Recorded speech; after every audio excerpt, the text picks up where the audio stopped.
Now, the government has announced new sanctions against Iran in response to Iranian authorities' recent violence towards human rights protesters.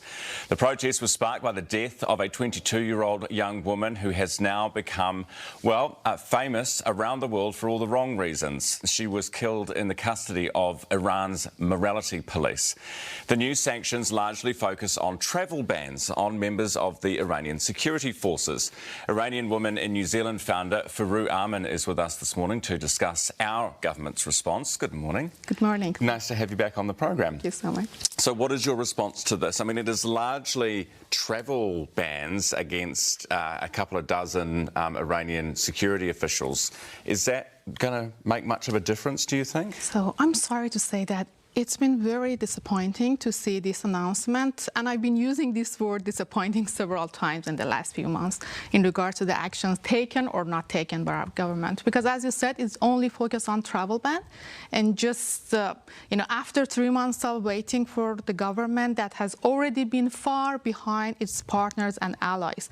Because other countries like UK, US, Canada, and even Australia, already they have imposed several rounds of sanctions on Iran, including asset freezing, travel ban, financial sanctions. So I don't know, for whatever reason, our government is too cautious to upset this regime. But can I just add something that, this revolution is continuing, and the victory is going to be for our people, no matter which country does what. But it is important to stand on the right side of history and to support freedom and democracy. To be fair to our government, the tougher sanctions that other governments have put in place, from what I could see, had been largely tied to issues to do with Ukraine and with Russia and Iran's support for military operations or for military equipment, I should say.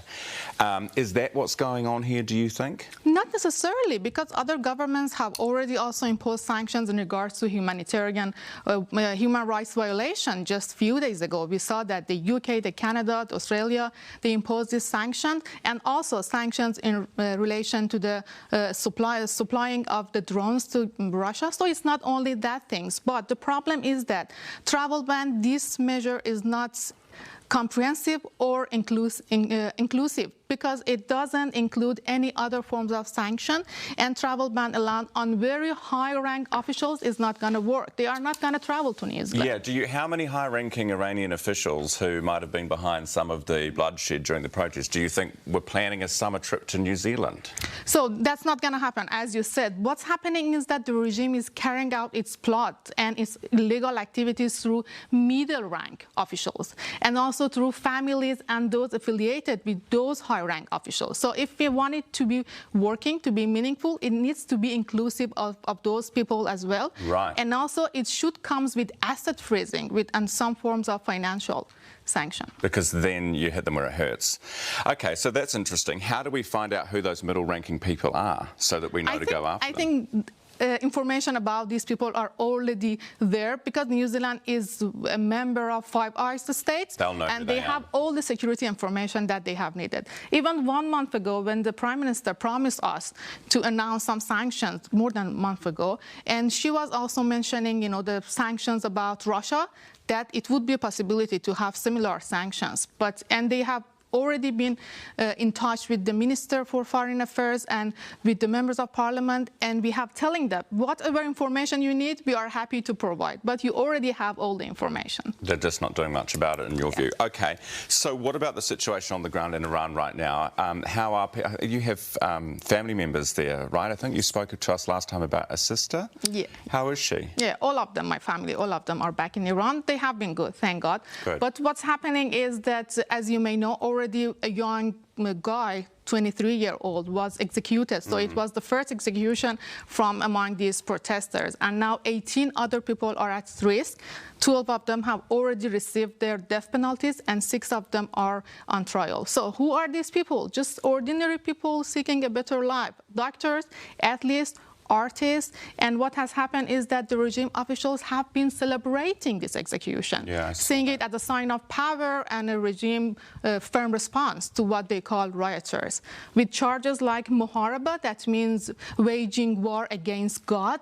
I remember last time I was here, you were saying morality police. Who can believe we have such a thing? And now we have a crime, a charge in one country calling waging war against God.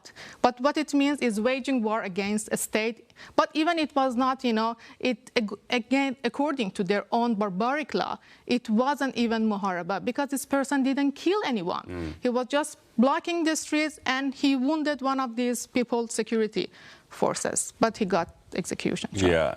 So where to from here, do you think? I mean, obviously the protesters say that this is becoming a revolution. It's not just about one particular person anymore, or even a particular issue to do with the hijab or whatever. It is to do with a revolution.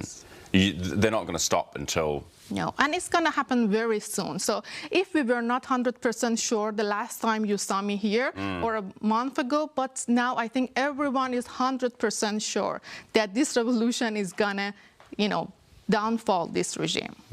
Interesting. Farouk, thank you very much for coming on the program. Thank you for having me. Great to see you as always. Iranian Women in New Zealand founder Farouk Amin. It's just gone 6:15 on AM.